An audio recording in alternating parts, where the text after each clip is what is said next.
Hello, everybody. Welcome to our Friday afternoon automation hangout.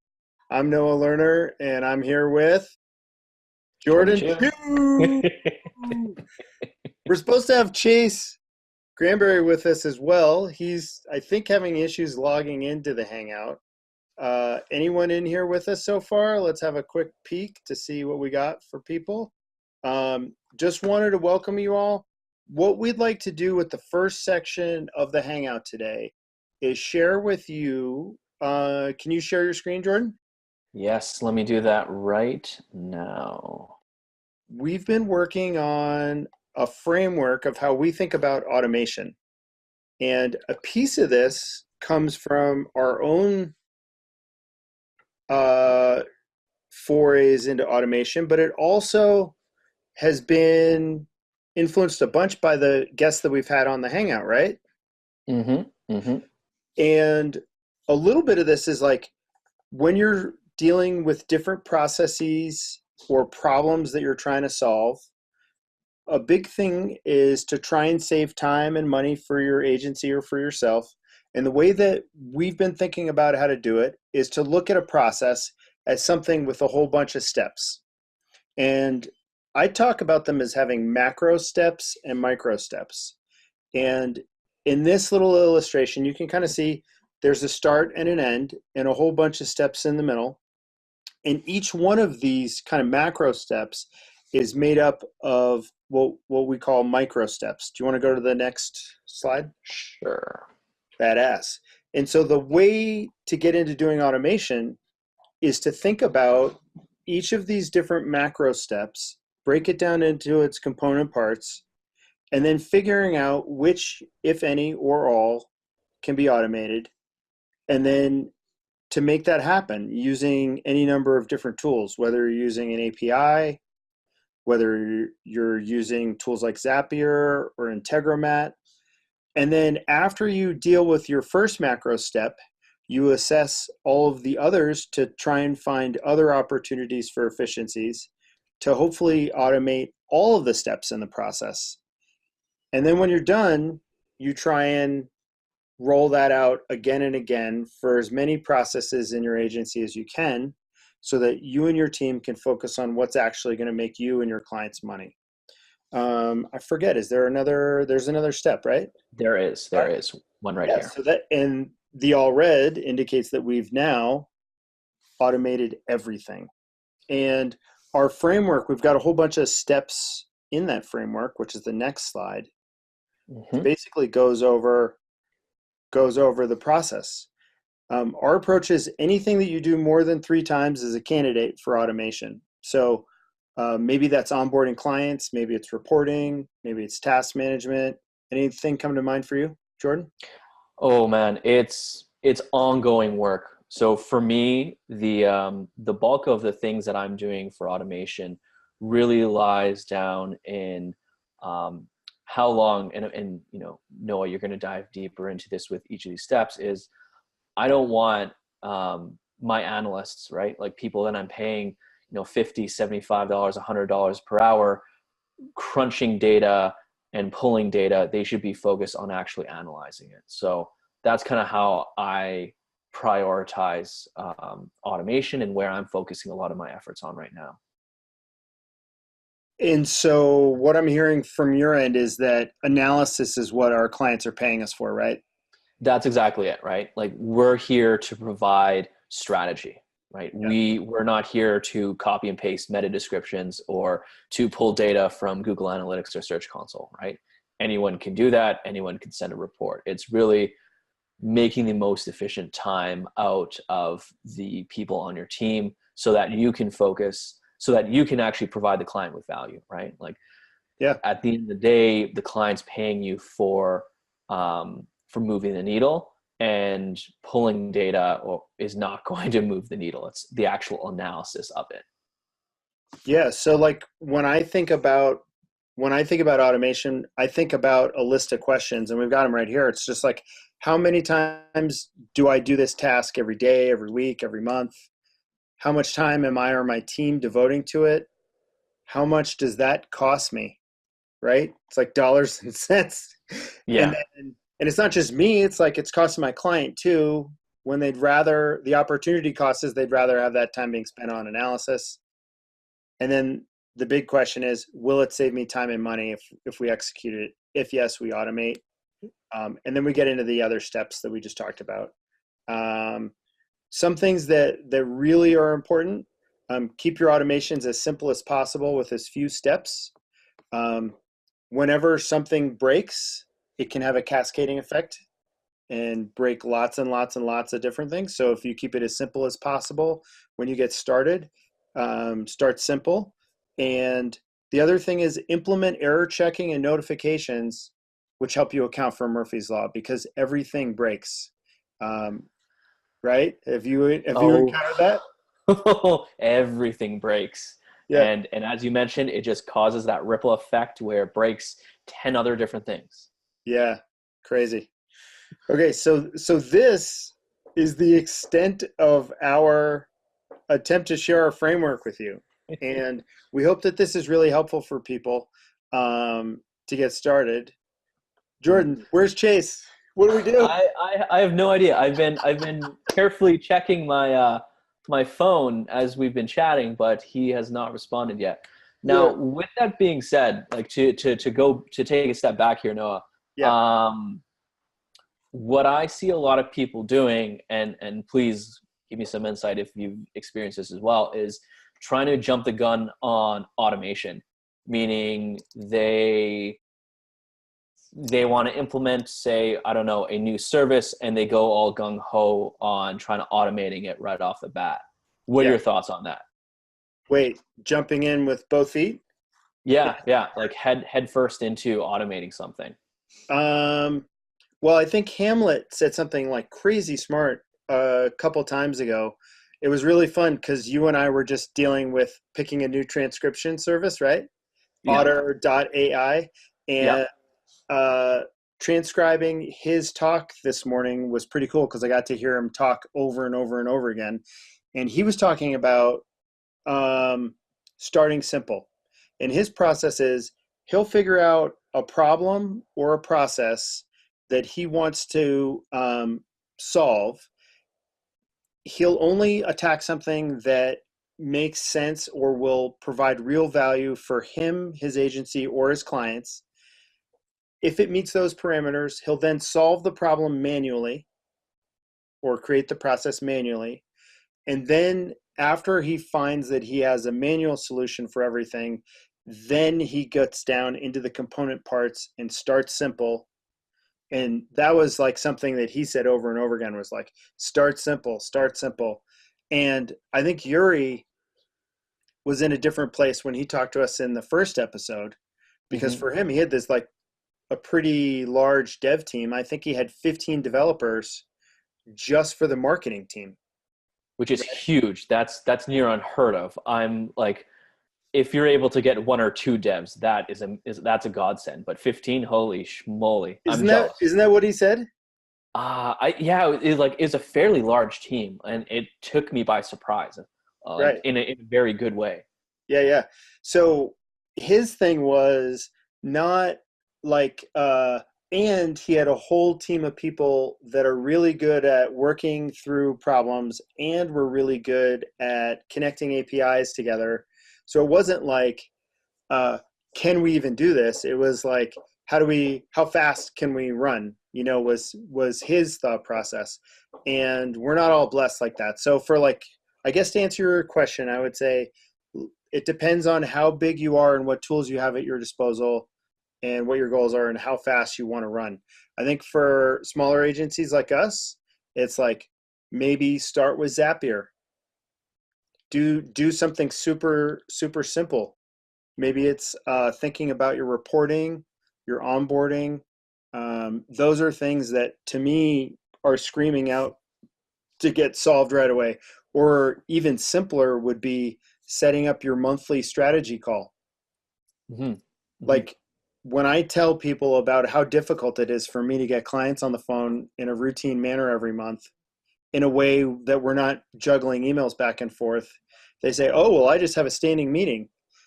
And it's like, well, I don't have that as a choice. Like I got to be flexible. So I have to, so, you connect to Google Sheet to MailChimp. You have another tool that whenever you get a new client, it puts them in the client list. And when unfortunately someone, if you lose a client, it automatically removes them from the list. And then on the 25th day of the month, every month, it automatically sends them an email saying, hey, this is Noah. Make sure you look at your performance dashboard. Oh, Uh-oh, somebody's here. It's Chase. Olay! How you doing? are we supposed to do something right now? Is that what?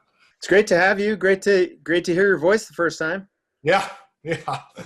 No, I appreciate it. I appreciate you guys inviting me, for sure. Yeah, no problem. We were just shooting the shit, talking about automation, our approach. Yeah. With that being said, I think our next slide is, hey, there we go. Perfect.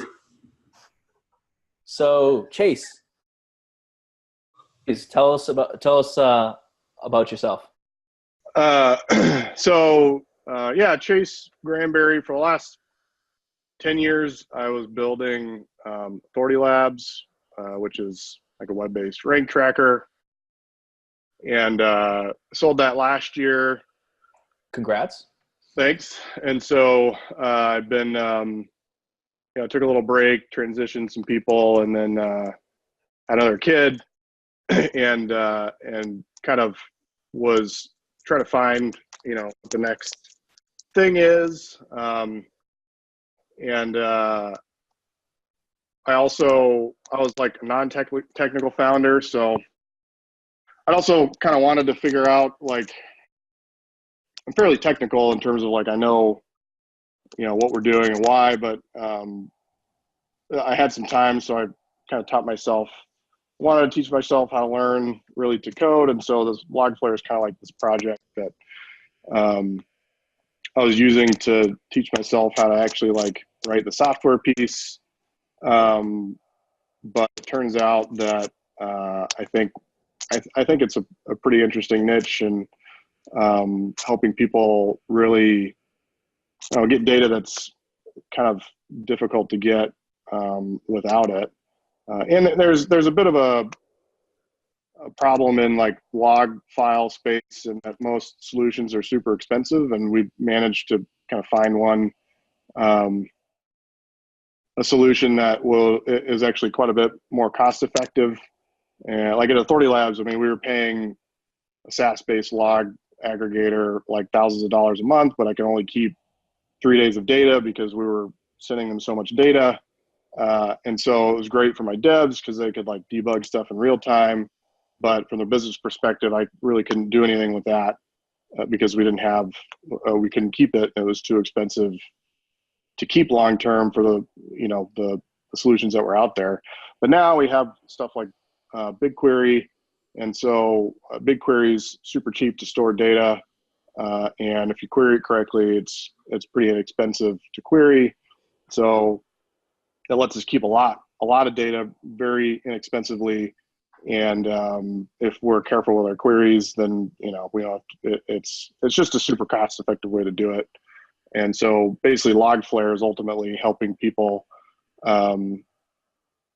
keep the log data that their servers or their site is generating in a way that lets developers and DevOps, like, inspect stuff in real time, generate alerts and stuff, but then lets the business actually like analyze that log data over long periods of time.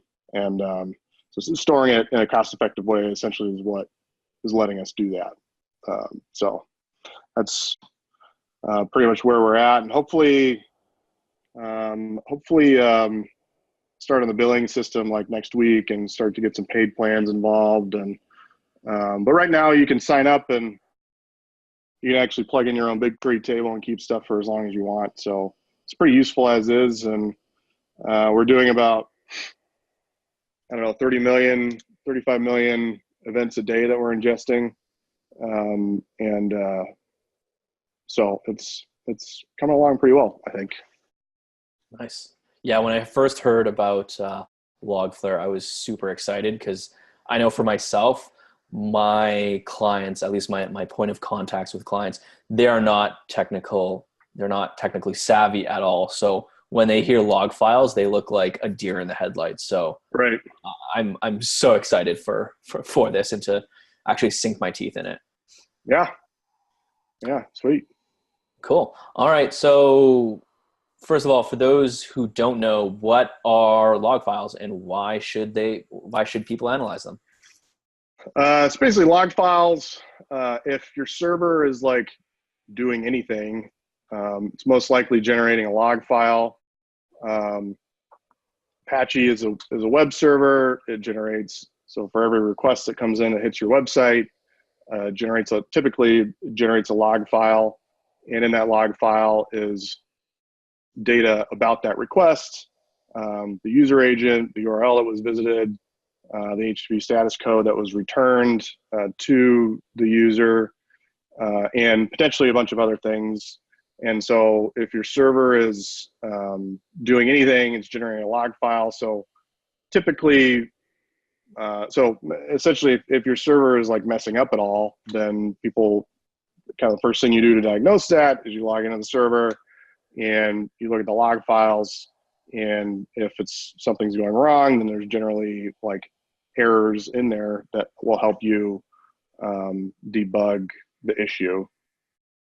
And you should know about them and analyze them because like there's lots of stuff that's going on your server. There's lots of things that are hitting your website that Google Analytics or any JavaScript-based analytics package can't see, because like Googlebot hitting your site, for instance, well, they're starting to render JavaScript now, but most things that are machine generated that are hitting your site are not rendering JavaScript.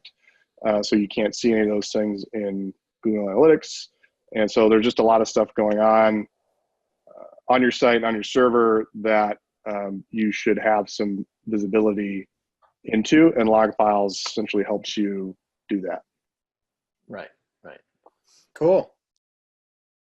Okay. So how are log files currently being collected? There's lots of ways. So the reason that you want kind of a centralized store for log files is if you have one server, it's not too big of a deal to like log into that box and look at the log files. But once you're at 2, 3, 4 and more servers, having like a centralized place to put all these log files is important. Whenever issues come up, it makes it really easy. Having them in one place makes it really easy to just see what's going on. And it shortens like the mean time to resolution on any sort of issue.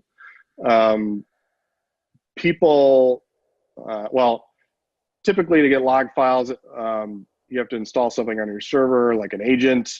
So Cloudflare has an agent. So if you want to like install this, so if you're not on Cloudflare, you can install something on your server, and then it watches files essentially for changes, watches the log files and sends any new lines to Logflare that it finds in those files. And so people have been doing this for a long, long time. Splunk is probably the oldest company that has like a log file consolidation management solution with some analytics on top of that. Very enterprisey, $100,000 a year or more for an install. There's newer solutions that are kind of web-based, like we used at Authority Labs, we used papertrailapp.com, but then there's also Logly. Both of those things have agents. You can send log files to them and search and do. Papertrails really do the graphs piece, but Logly does the graphs piece. And you can also, like with AWS, you can get log files straight from the load balancer, and send those to CloudWatch or like an S3 bucket. But Cloudflare didn't really have a solution for log files unless you were on an enterprise plan, which is like multiple thousands of dollars a month. And so that's kind of where their app store and Cloudflare workers enabled us to build something for their for people that were using Cloudflare. So are you seeing more and more SEOs start requesting log files and collecting them and analyzing them over as you're building Logflare? well, just in general, over the last year or two, maybe there's kind of been a larger push for people to get more and more technical, get into the technical side of SEO. I think there's lots of reasons for that. I think one of the reasons is that Google's getting better at catching the spammy stuff. So there's less and less every year. There's less and less like hacks, to get yourself ranking. Sorry, my toddler just walked in here.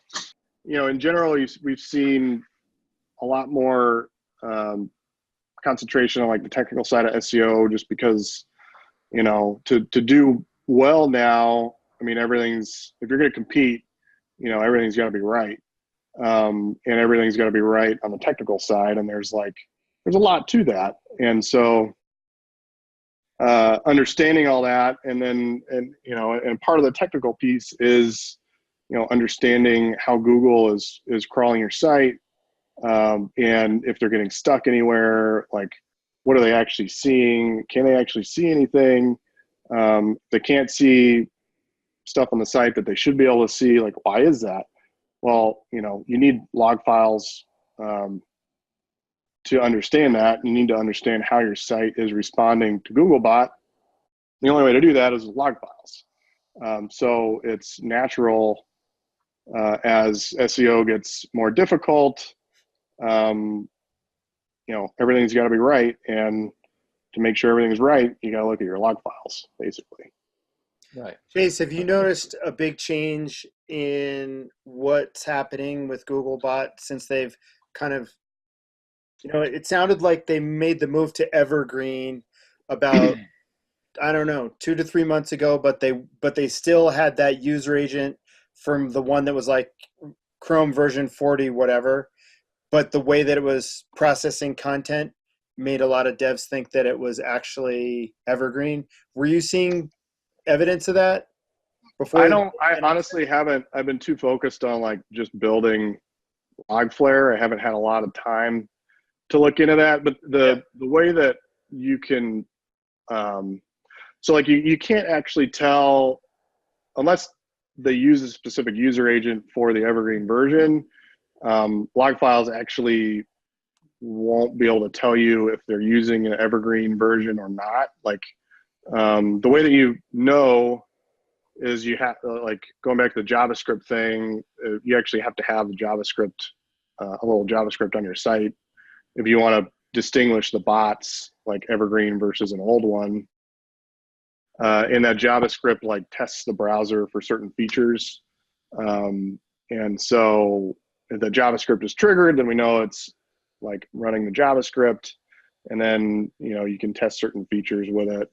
And some people have done a little bit of that, but I haven't had the time really.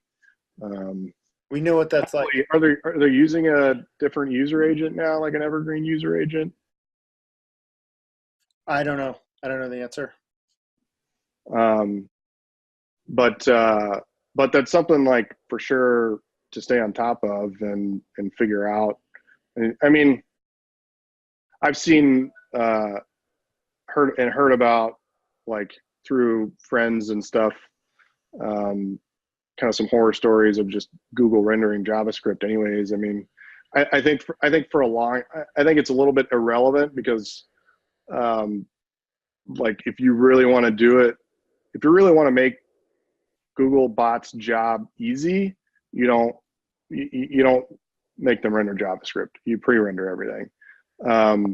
And if you want Google to crawl like the most content possible on your site, you should pre-render it because it takes orders of magnitude more resources to like render JavaScript. And that's why they haven't done it for such a long time.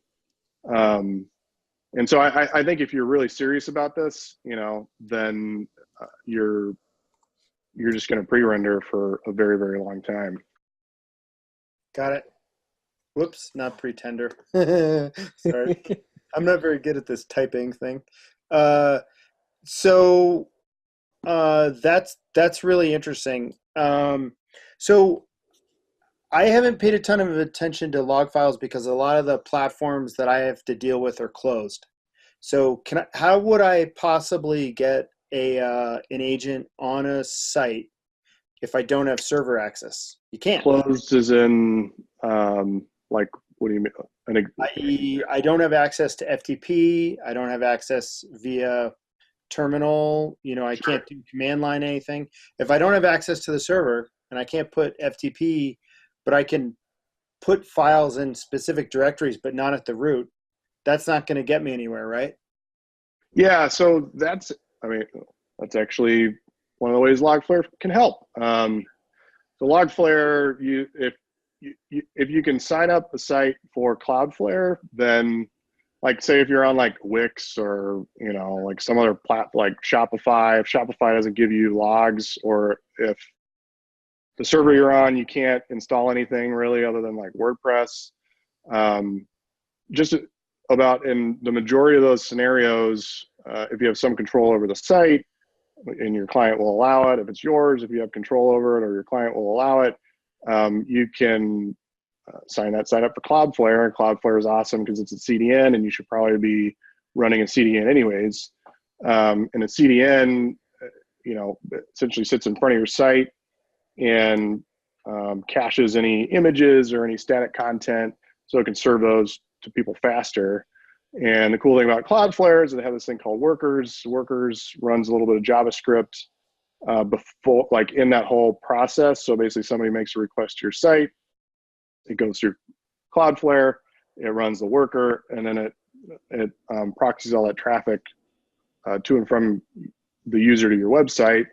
And with Logflare, in that whole process, like when you sign up for the app in Cloudflare, it installs our worker, our little piece of JavaScript that essentially logs that request response data to Logflare. So the great thing about Cloudflare and Logflare is that you don't have to install anything on your site. If you can sign up for Cloudflare and get a CDN in front of it, then you can get all that data with honestly just a few clicks and a few minutes of work. Even if you can install on something on the server, it can be a bit problematic if you have like lots of servers, because then you got to like monitor, are all my servers reporting as they should? Sometimes they don't. If you have a lot of servers, it's pretty common for one or two to like not be reporting logs like they should. And so having something that actually sits in front of your site logging this request data is very useful, because you're guaranteed to like get all the traffic. Whereas if something's sitting on your server, you might not see everything, essentially. Got it. That's killer. Which, with that being said, I know we have a few additional questions planned, but I think this would be a great transition to kind of show off Logflare, as we talked about previously, Chase. So really quick, I will just kind of show you the setup process. It only takes like a minute. So I have this site, 70waggy.com. It's just there's literally just a web server on it. So the Nginx web server. Do I have, let's uninstall it.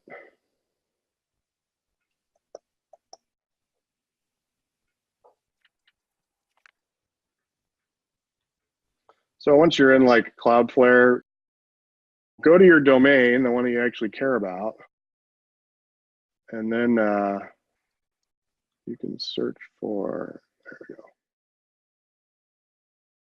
Now preview. So what's funny about that login screen is that Hamlet was really proud of the fact that his was the featured app and was the one on top, and you had the first position 2 out of 3 loads, page loads. He's definitely going to notice that. There we go. Hey, so we just did like a request. So we're doing multiple requests on 70waggy. If you guys go to 70waggy.com, then we should see that here. But you can see We returned a 304 status code, which means it wasn't modified. Here's a 200 status code. I think I just went to it. Yeah, me too. So somebody did a robots.txt with a bunch of that stuff on the end of it. I got a crawler hitting this every once in a while. So yeah, all this stuff is here. So once we have it in here with Logflare, you can like create alerts off of it. So for instance, I have this rule from Logflare, all logs that will match signups. And so all my signups go in here and I get a text message. So I get a text message every time somebody signs up. That's pretty useful. Look at that Oh, that's cool. velocity Right here. of all your signups, man. Yeah, we get like 10 a day now, and it's only been a couple of months. So, I think we can do better. That's awesome. Now, in terms of the rules, how complex can you get with them? It's just regex. So if you can do a little regex, you can get as complex as you want, really. And regex is pretty simple. Like if you want Googlebot, you just put in Googlebot. You don't have to get crazy with it. Like these are, if we go to rules. Oh, wow. So Googlebot's sending it to this source, which is like all my Googlebot traffic. Sign up equals true is going to my sign up source. Any 500 range status code goes to, it's like if something has gone wrong in the server, I can see that there. I get a text message. So anytime like somebody if something explodes on the server, like if we pushed a bad version and it's exploding, then I get a bunch of text messages and I can know that immediately and fix it. Interesting. And the sync that you have there, is that to a specific table in BigQuery then? It ends up going to that table. I just have like the table ID there, but when you pick something here, it's like you just pick from one of your other sources. So like here's my Googlebot source. Okay. Cool. This is the ID. Like if you're going to send anything to us manually, like that's the ID for that source that you would use to send us logs. But with the Cloudflare app and most of the other ways, we just set that all up for you. You don't have to worry about it.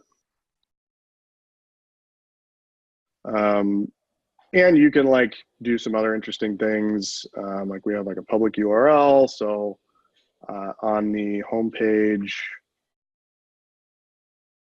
I have it set up. So this demo is like, I have a shared URL for all my Googlebot traffic. So anybody can go to that URL. They don't need to be logged in. So if you have like log files, you want to share them with a developer, it's super easy to do that. So like they can actually see what's going on. Very cool.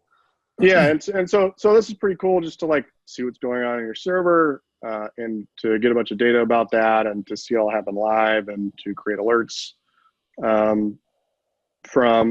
but ultimately, like I wanted to be able to save all this data for a long time and then easily like create reports out of that. And so the way that we're doing that is shuffling all. So Logflare really is just like an intermediary. We take in the requests and then shuffle them to BigQuery for you.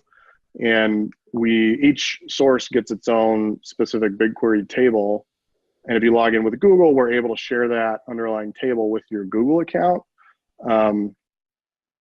So if you're logged in with Google and you go into your source and then you hit this Explore button, it pops you out to Data Studio and literally like everything is set up with their Explore interface. So you don't have to go through the process of like doing a connect. Like typically you have to like set up a connector and all this kind of stuff.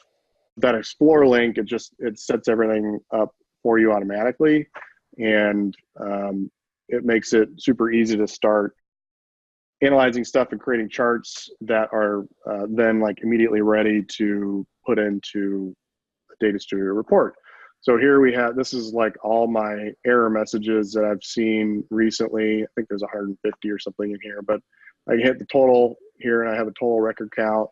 And if I was interested in the total record count, looking at it the way it is now, then I can just hit export to report and share. And then I just hit save, create new report and share.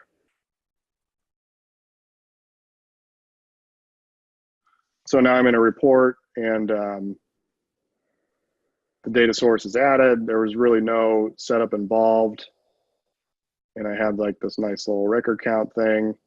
And if I wanted to add, let's see, time series. So this is like the last 7 days. So every day we've had a 500 response, a handful of them, 30 or 40. And so each day we can see that. And if we wanted to do hourly data, we could actually edit this and do date hour.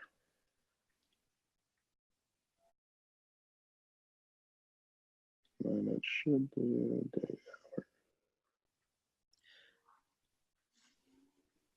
Can you walk us through sort of like how you would automate the process of setting this whole thing up? You showed us how to set up your tool, but put yourself in the mind of your DevOps team for a second.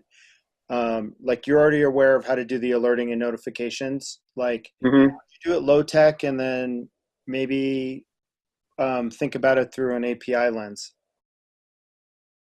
In terms, well, everything that I just set up now is like completely automated. So the graph that I just created will continue to be updated in real time. And so in terms of like, I mean, it's difficult to create, like set all this up in an automated way, but really what you're trying to do is just set up like a dashboard for yourself, like the alerts and stuff. You know, you need to set those up, but then the dashboard ultimately is like what you're going to be wanting to look at.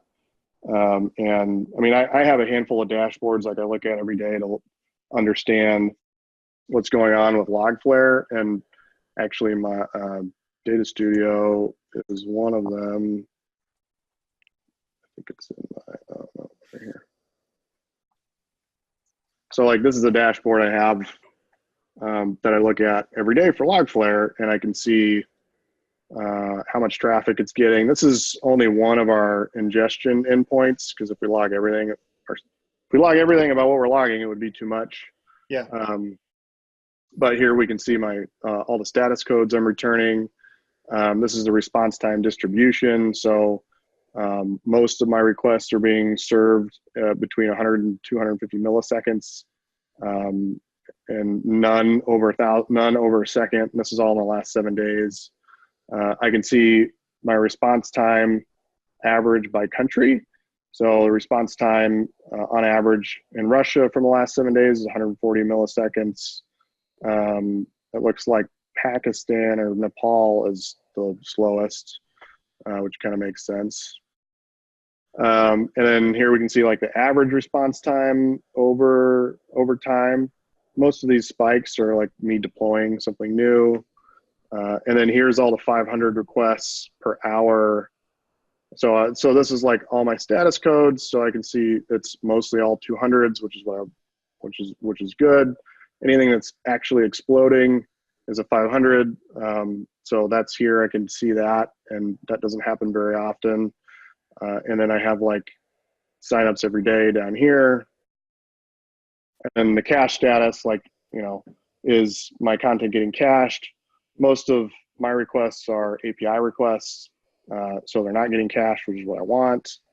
And then, so there's a lot of different things you can do, but in terms of like automating stuff, really, you just want to automate, like, I mean, you want to automate all this data and make sure these dashboards are updated and stay updated, because this is, you know, what you want to look at every day to make sure things are going right. And like, if you're a marketer, you want to make sure, like, I would have a graph of like Googlebot visiting my site. So like this dashboard, I could actually filter for Googlebot. Let's not do those. So everything, so like these are all the Googlebot user agents that are hitting my site right now. And did that take? No. What did that take? So is your workflow like you go to the dashboard? Let's say you see, instead of like pretty thin but tall spikes in your 500 error codes, let's say you see a broad band of them.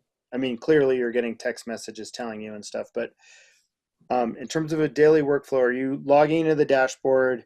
If you see errors that you didn't notice before that look more than intermittent, you then go to the logs? Yeah, it would be like, so for the 500 example, if I wasn't getting alerts for those, Yeah. then I would, in the morning, I would log into here. Let's say most of the time it's none, except for a couple spikes here and there.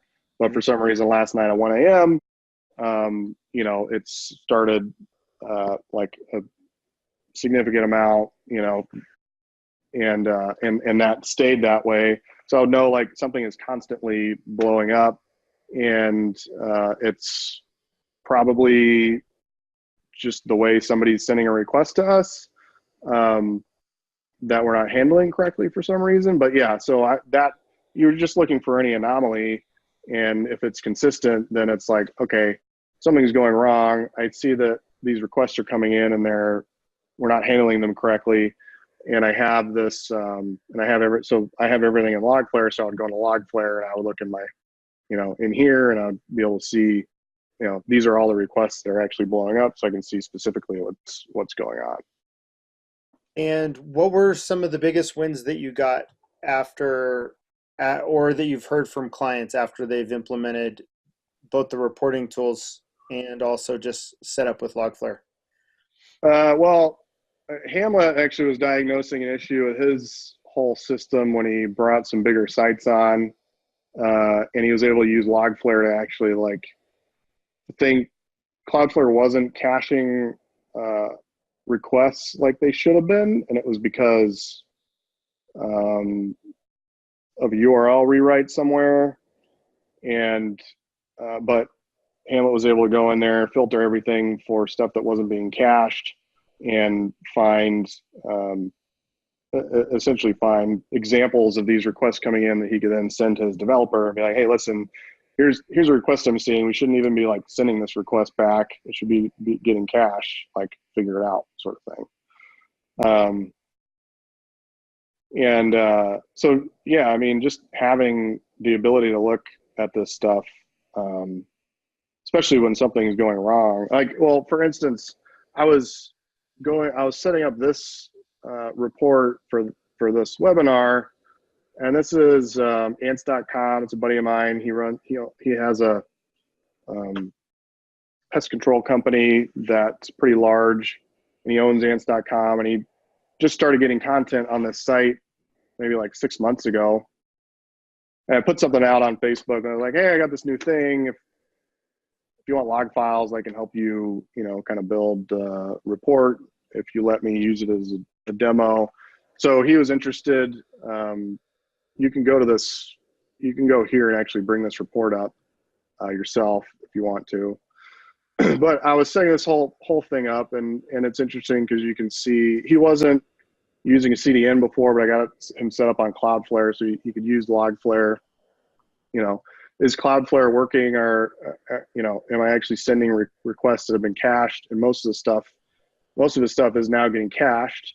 And also we can see, like, is Cloudflare actually is my site faster because I'm now using a CDN and on Cloudflare? And the answer to that is absolutely yes, because all this, so like this miss is a request missing the cache. It's a 400 millisecond request. Expired is also missing the cache. It's a 1.5 millisecond request, or 1.5 second request. But when it hits the cache, Cloudflare serves it from their cache, and it's pretty much like instantaneous. So we can say that that's literally 10 milliseconds is Cloudflare responding to that request and actually serving that content. So here we can see, like, are my images actually being cached? And we can see the cache stats hit and miss. And when there's a miss, the origin time is like significantly more. Wow. But one of the other things that I thought was interesting, so he actually has a lot of broken images. Well, there's not a lot. There's really one main one, but it's this this image, which is on this page. And I was making this chart. Wait, that's a different. Was it this one? No. Category. There was one. I loved all these tables. I went through this and I was like, ooh, want that? Ooh, want that? And I have Cloudflare on my own site.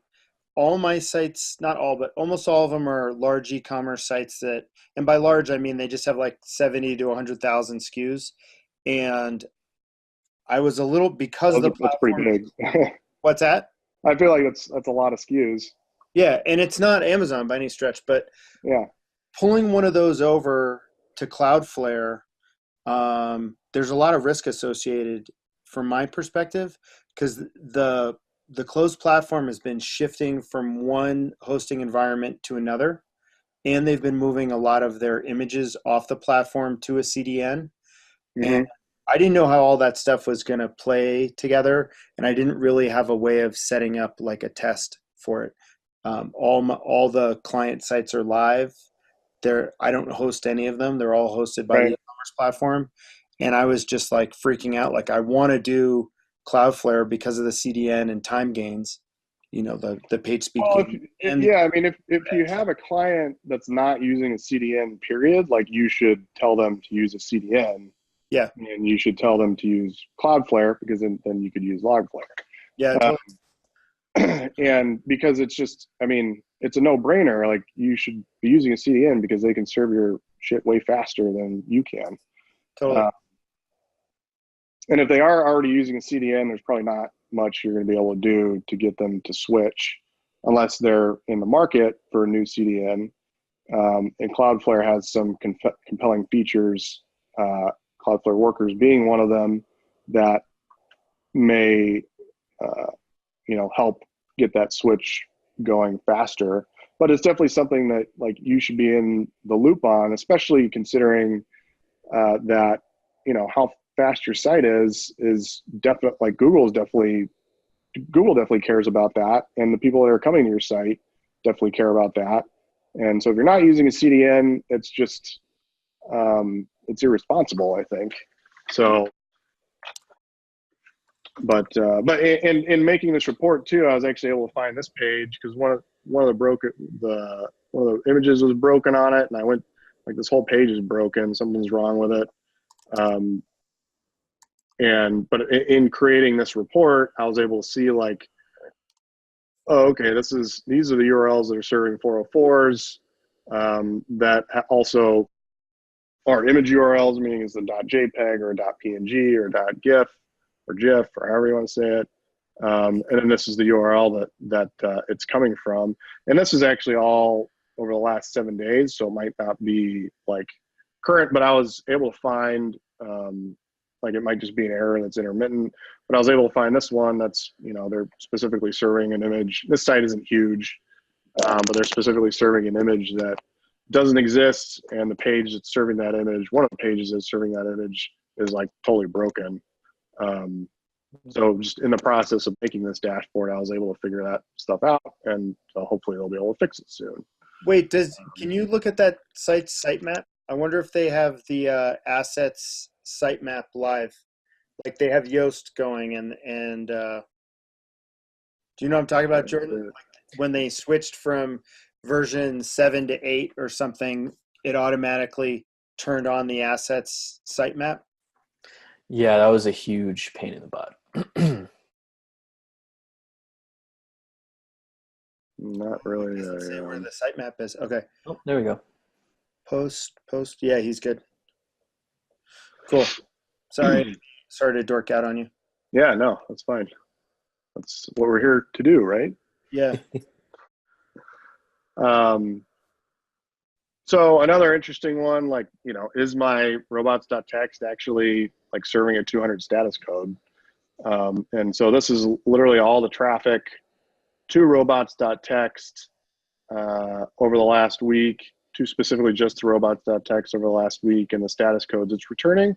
For some reason, it's returning a 406 and a 403 and a 404 to some bots.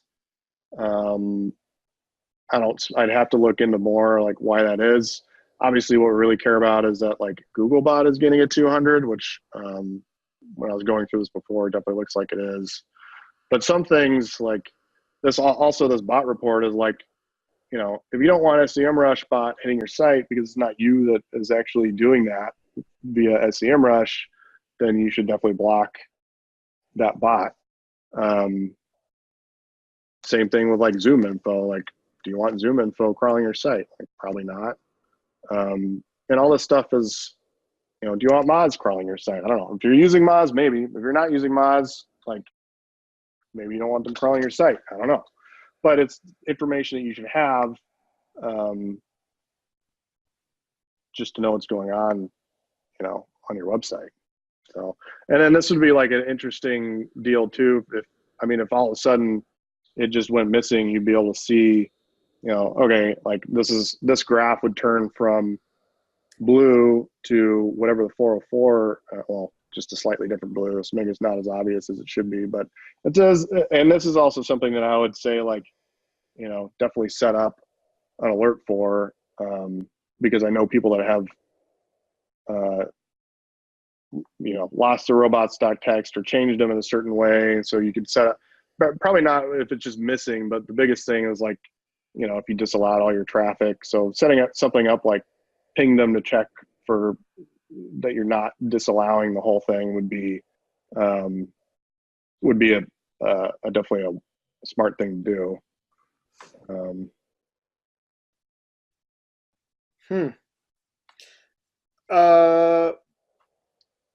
What keeps you awake at night? Work related. I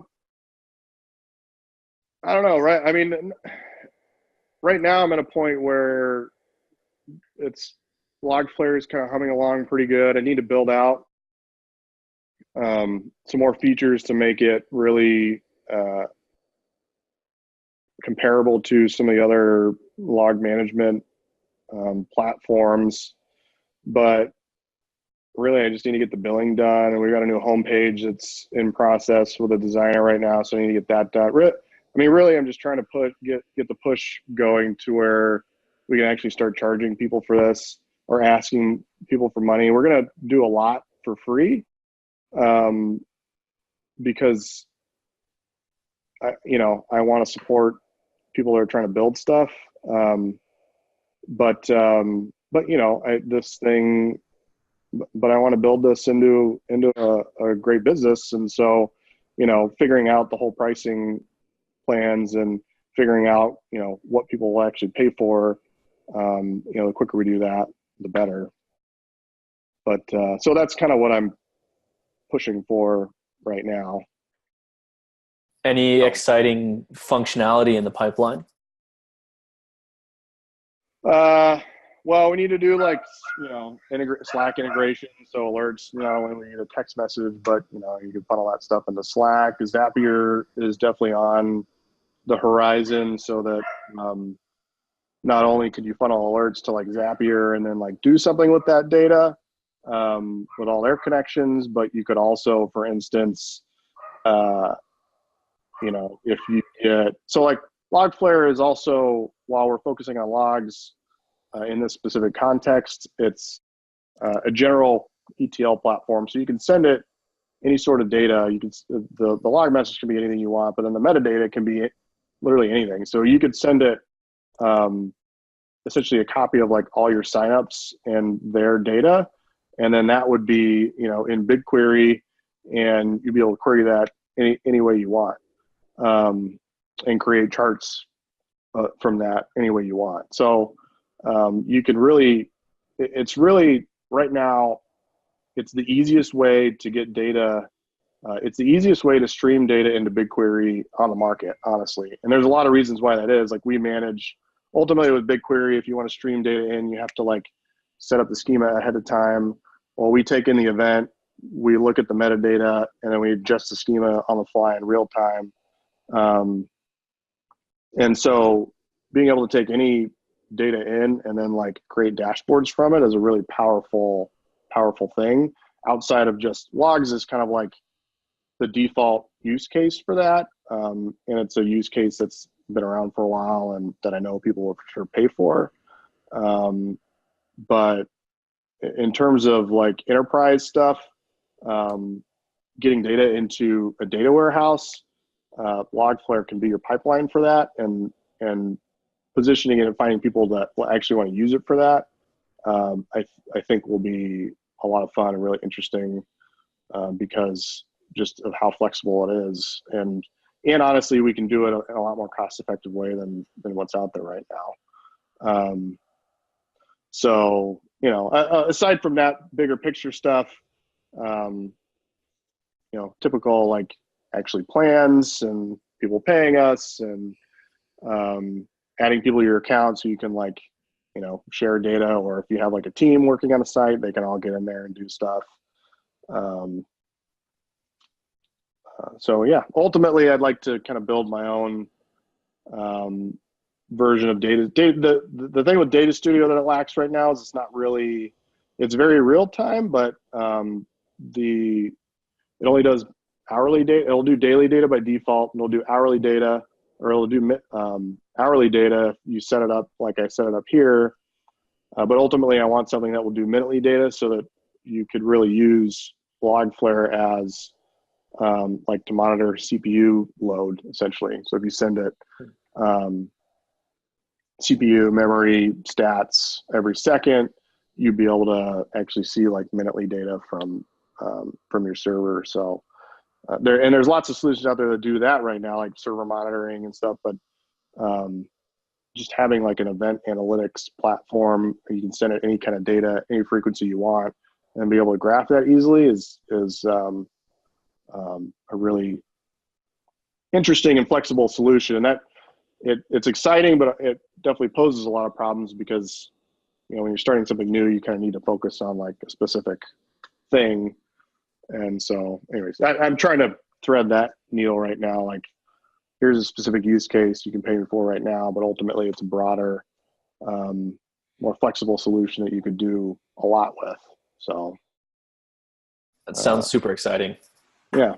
How do we turn this into an actionable dashboard where you're merging like page speed data?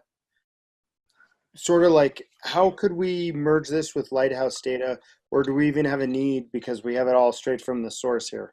And no, so well, like Lighthouse data would be super. So like what ultimately you would want, I think, with like Lighthouse data is like take, you know, my top most requested. So like I would want to take this and filter it for just HTML responses, so I'm not getting like CSS and stuff. Sure. So you know, these are the most requested URLs. You can get that from analytics too, but you know, and then take the top 10 and then have something that you could set up like an automated Lighthouse report and have that dumped in here. That would take a bit more. I don't know anything that will do like actually automated like weekly or daily or whatever Lighthouse reports, but that's interesting. Somebody should do that because that would be useful. But like the top most important pages based on, I don't know, total page view count or the funnel, ultimately conversions, like, you know, every page in the conversion funnel, are those fast? A, is the server responding fast for all those? And B, is everything actually getting rendered quickly? And you'd be able to see that with a Lighthouse report. So like that would be super interesting. I do want to do some I wasn't able to get he gave me access to their Google Analytics, but something broke the install a week ago, and there was like no traffic for the last 7 days. So I wasn't able to do any data blending. But if you can, any data source that you can get into Data Studio, you can like mash this stuff up with. So creating like a, what do they call it? I'm blanking on, like an orphaned pages report. Like you could easily do that. Like what pages is Google crawling that they're not sending any traffic to? Is Google crawling like here's all the pages that Google's crawling. Here's all the pages that I'm getting traffic to. Like, is Google actually crawling all the pages I'm getting traffic to? And traffic from anywhere. Like, this is my whole site that's generating traffic. Is Google crawling all those pages? If they're not, then they probably can't see that section of the site. You know what I mean? And so being able to create something like that in here would be super easy, and everything would be automated because you have the Googlebot traffic automated via Logflare, and then you have the analytics stuff that's automatically updated, obviously via Google Analytics. And then you could also do some really interesting stuff. I mean, Jordan, I was thinking about that report in terms of, what's that guy's name that used to work for Atlassian? Kevin Indig, the tipper model. So that whole thing, ultimately, I have on my to-do list to automate, which you would easily be able to do with this whole thing. And, one of the APIs that would give you backlink data. So like, show me a table of Googlebot crawling each page, and then how many actually external links are coming to those pages, and it does it. Is Google crawling the site? Like, are those related in any way? And they probably are. Are there pages that are getting a ton of links that Googlebot's not crawling for some reason? I don't know, but there's lots of, like, that report specifically, you'd be able to automate. And a lot of those queries you'd be able to do with BigQuery. And since we give you access to like the underlying table, if you want to get into it, like, you can write SQL and query the thing yourself. And BigQuery is cool because you can create like essentially a materialized view. So you can write a SQL statement and it'll create a separate table, and it'll keep that table updated automatically via that query. And so then you can take that table and do stuff in Data Studio with it. It's all super powerful, and it's all very, very easy to do. You don't really need to learn, like, SQL's to do like, there's enough on the internet. You could just like Google stuff like SQL query for like how do I do SQL? Like, it's fairly straightforward. And the way that they built Data Studio is, I'm actually really impressed with it. It's super easy to pick up. So,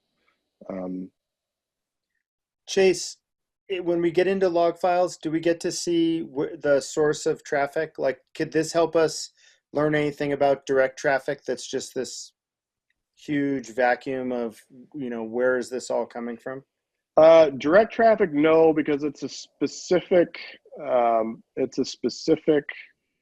like the refer. So when somebody comes to your site from somewhere else, there's a request header, specifically called a refer header, and it has like the referring URL in it.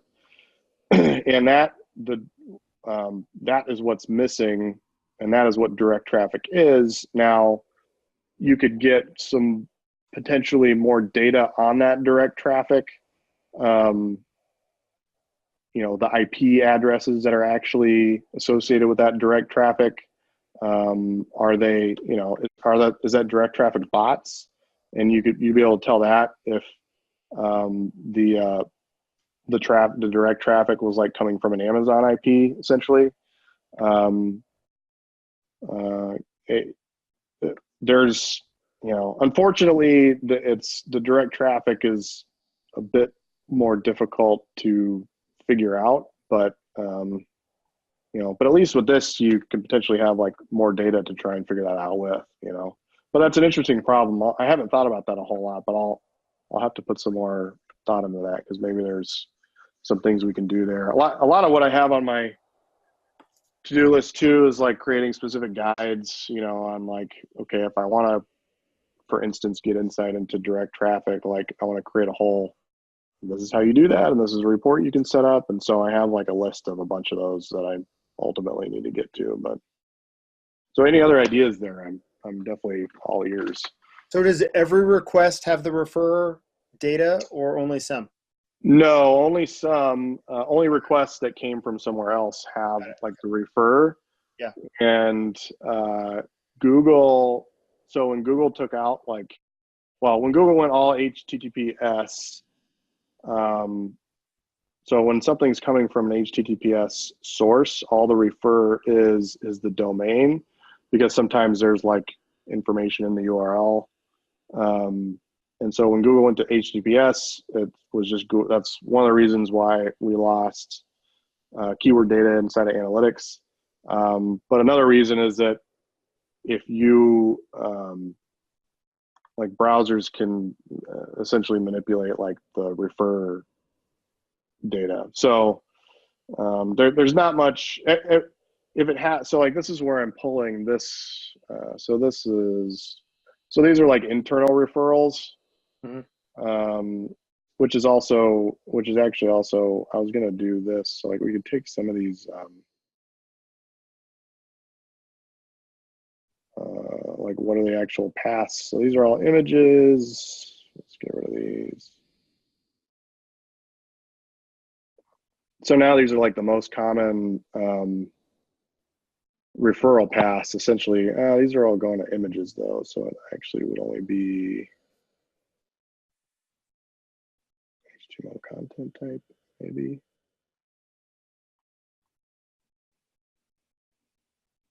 Are you really going to HostGator to learn stuff? Honestly.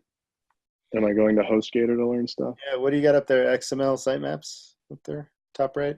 Top right. Oh, this was their site. They're hosted on HostGator. Oh, sorry. Which is also another reason why they needed a CDN. They're like, Yeah. I was like, will the CDN make it faster? Because it's kind of slow right now. I'm like, well, yes, it will make it faster. You should do that. But they're not really, they're focusing on it like a little bit, getting content up, but it's not, ants.com is not a huge focus for them at the moment. So Quick question. You've built, scaled, and sold a number of businesses. Can you give us any hints or lessons learned in the trenches that you wish you knew when you got started on either your first, second, or third go round of how to scale? Any scaling advice? Because that's something I know we're doing agency automation, but yeah, that's like the challenge for every agency, right? I don't know, man. I honestly can't speak to agency stuff because I did consulting for like a year before I started Authority Labs, and that's one of the reasons why I started Authority Labs, because I wanted to get out of the consulting business. But most of that was just because I don't know. I've always wanted to be in the software side of things. But I think the biggest thing I learned was that, we got to a certain scale at Authority Labs, and I wasn't able to get beyond that. And it did really well, but I kind of wish I was able to push it further. But this guy came along and wanted to buy it, and it was kind of an offer I couldn't refuse. And, so whatever, we did it. But, the biggest thing I think was just process. Like I'm not really a process guy. Like I don't have Jordan was like, what's your process for reporting? I was like, I don't know, man. I don't really have one. I just kind of like mess around with stuff until I figure it out. And, like this whole thing, I was like, I was messing around with this report. Here's, a broken image. Unfortunately, there wasn't, this isn't a huge site. And so there wasn't a lot of opportunity to find like things wrong with it. But I would you got to get the process down, because people, and when I mean people, I mean like your employees, like most employees like want just like, give me the box. Like, tell me what you want me to do. And I was never very good at doing that because I've always been kind of like, well, I don't know, just do what you need to do, and you should be able to know what you need to do. But Right. a lot of people don't know what they need to do. And so,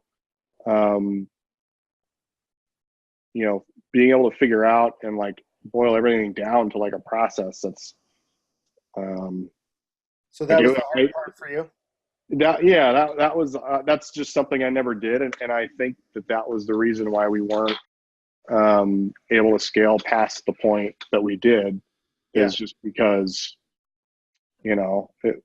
we got to the point, I mean, and the software is great because, you can have the software scale, and it did, and we were still like a, I don't know, 8-man shop or something like that. And so in terms of employees and stuff, because we had the software side, like I didn't really need to scale the people side. But with an agency, it's a much different situation. Like, that's what you are scaling, is the people side. Like, the more work you do, the more people you need to have. And so, taking the time to actually like create process around all the things that you're doing, I think is what will help you scale. It's easy and it's difficult to do, because for me, it's very easy to just be like, oh, I'll just do it, and because I'll spend 3 times as long trying to figure out like the right process to give to somebody else as it would be to just do it myself. But that's the wrong mindset. You can't have that mindset when you're trying to scale like an organization where ultimately you need people to scale it. Yep. Like, you need to take the time to actually define the process so that other people can help you do the things that you need to do. And you need to focus on the process piece intensely, so that you make sure that that's right. So you can just give this thing to somebody else and know that it's going to get done to the level that you need it done to. You know what I'm saying? Yep. That was really cool. Thanks for sharing that. I mean, this is the thing that I've struggled with, is getting processes totally dialed in the way that they need to be, and learning the hard way. Someone was telling me, I was interviewing them to help me build out a tool, and they said that in their organization they had a rule of 3, and the rule of 3 was that the first 2 iterations of anything are garbage, and it's that third one, which is the keeper in general. Yep.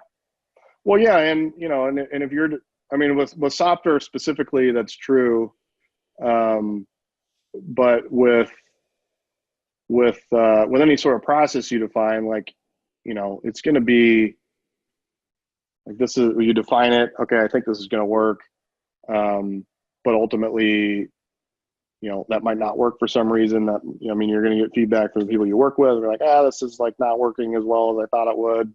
You're going to get feedback from your clients, like, so it's everything is like a constant evolution, and nothing is really done. And that should be the case with like, your process.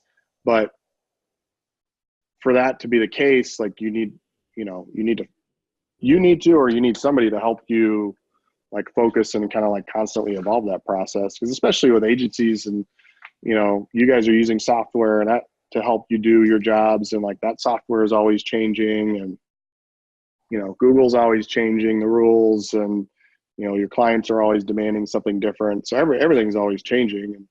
And so it's definitely not going to be like, okay, I'm going to create this process and then like it's going to be done. It's like, okay, let's figure out what process works for us right now and evolve that over time to be better over time, but also to be able to handle the changes that are just naturally occurring in business. But again, it's like, you got to be able to, the process piece has to be a priority for you and your company. Otherwise, it doesn't get done. And then you ultimately hit like roadblocks, which is kind of where I was at. So, yeah, cool. Awesome. Well, we're right around our hour. Chase, this has been awesome looking into the tool, it opens up so many questions for me, just sort of like trying to figure out how different internal teams would use it, interface, and get gains out of it, which I'm sure I'm going to think about and email you later. And what do you guys, yeah, what do you guys, I mean, what are you doing for reporting right now? Just curious. So the reporting thing has always been really interesting. Like with Authority Labs, I always wanted to build like, you know, kind of like this universal reporting tool. But it was very difficult because everybody wants something a little bit different with a little bit different data.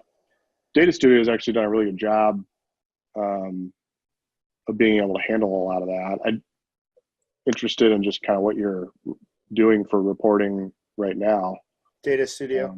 Are you using, okay. I'm using Google Data Studio as well. It seems like a lot of agencies are really jumping on the Data Studio bandwagon, which is cool. Yeah, I find it really flexible. The data sources are fantastic.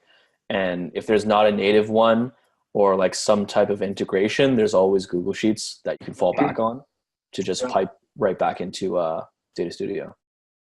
And I love just pushing data into Google Sheets and then to Data Studio, whether it's webhooks or whatever. And, you know, I love that a lot of my marketing tools allow me to use webhooks for situations where Zapier isn't an option.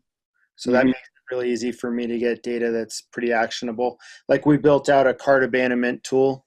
That's the only cart abandonment recovery tool that works for all the platforms that bike shops use. And to be able to demonstrate what that revenue gain is in my reporting in a situation where they don't have anything out of the box other than a webhook, it's like, holy shit, we recovered $3,000 worth of revenue this month with the tool.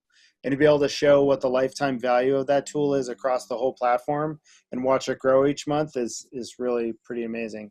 Yeah. That's cool. I'd like to learn more about that.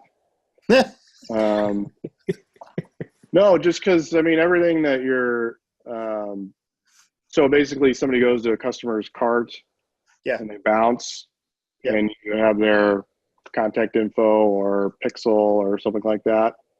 And then when they come back and actually purchase, you send like their contact info into a sheet and you can see that, or just like data about. Here, I'll just post the link. So basically what it does is it grabs an email form fill anywhere on the site, whether it's in a chatbot or it's in a newsletter sign up or it's in a cart, you know, like if they're in the checkout process or if they're anywhere in the, if it's on any form on the site, it's just tracking it.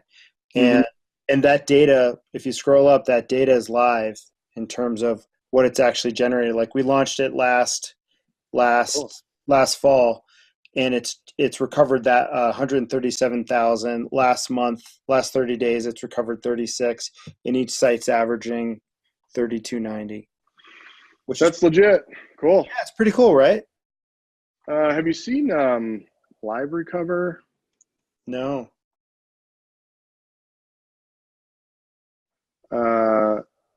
So I started following this guy on Twitter recently, but they actually have people like it's a cart abandonment thing, but they actually have people that will, like humans, like text or email or call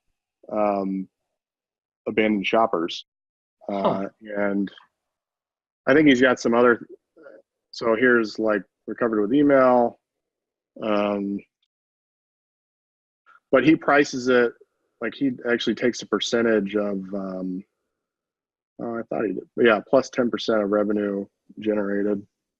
But yeah, none of it's really automated. It's all like just, you know, people that are sending these text messages to abandoned carts. What we found so far is that it grows revenues about 10% per site. Yeah. And we also found, you know, it's a 3 email sequence. The first email, generally there's no discount offered. We send it out about a half hour after the person abandons. The second email sent out 24 hours after they abandon with a coupon code, typically for like 10%. And Mhm. then 7 days after the initial abandon, we send out the third email in the sequence. And we found that about 65% of the conversions are happening in that initial email, Hmm. which is really cool. Most people don't Yeah. want to do a cart abandonment recovery kind of tool. They don't want to install it because they're afraid that they're going to give away, all their margin. And we found that that's just not happening Yeah. across the board. It's pretty cool. Well, you might as well just ping them once. I mean, it's it's kind of like a no-brainer. I don't know why more people don't do it. Yeah. Um, And the other thing that's weird is that in this space, I found that people, like a lot of the tools, don't out of the box work on different browsers. So if they Hmm. abandon in Chrome desktop and then they get that email in whatever Safari email and they click the link, it'll go to a dead cart. Like that data doesn't automatically get pushed like you would assume it does. Our tool, of course, works on any platform. So if they visit on a mobile device and then they open the email on a desktop and they click that return to my cart link, our tool rebuilds the shopping cart on the fly. yeah. Pretty baller. Yeah. You would think that those things should do that. It's weird that they don't. Yeah, it's Um, definitely available through APIs, but you just have to build it, and you have Yeah. to custom build it. That's cool. Yeah. Jordan, is this a good time to talk about Andy a little bit, just briefly? Yeah, sure. No, go for it. Okay, cool. So in 2 weeks, we're going to be coming back again. That will be my last hangout from our current environs here in lovely Louisville, Colorado, because we're hopefully closing on a new house super soon in the town next door in Broomfield. But in 2 weeks, we're going to be joined by Andy Graham, who's the CEO and managing partner of Big C. They're down in lovely Florida. She also splits time with Colorado Springs. They're super well known because they do agile development like crazy in their web design and in their SEO and all their SEO work. And so we're going to be looking at the process of doing agile, working in an agile shop, and looking at how the agile process relates to automation. And when we talk about agile, we talk about 3 to 5 different steps in the build process, and using a feedback loop at each of the different steps. And we're going to look at how/if automation can work inside that workflow. We don't know what to expect. We assume that we'll be able to automate some stuff, but not a ton. But it's still worth trying, right? Chase, please join us on future stuff. We're really excited to see your progress with this. Mm-hmm. I'm going to install it after the meetup, after the hangout today, because my site's on Cloudflare, and I love getting as much as I can out of it because I've watched all the performance stuff on my site improve like crazy, and also rankings improve after moving over. Is that bike? Is that the one you're talking about, or is it a different? Oh, Bike Shop SEO is on Cloudflare, yeah. You should do that one too, because there's some cool, interesting things that we could probably do. With the stuff that we get from Cloudflare, but you could send Logflare some like custom events. Like when people open the email, you could send an event. When people click, like you could generate like click-through rate stuff, which you may already be doing. I could talk to you about some really interesting things that we could do there. So that you could do there. So okay. Yeah. With that being said, Chase, what's the best way for people to get in touch with you? Chase at logflare.app, and then I'm on Twitter at Chasers, and that's the way to do it. I love your Twitter handle. Oh, jealous. That was a nickname my buddies created for me in high school, and I joined Twitter in like 2008, so it was available. Wow, that's insane.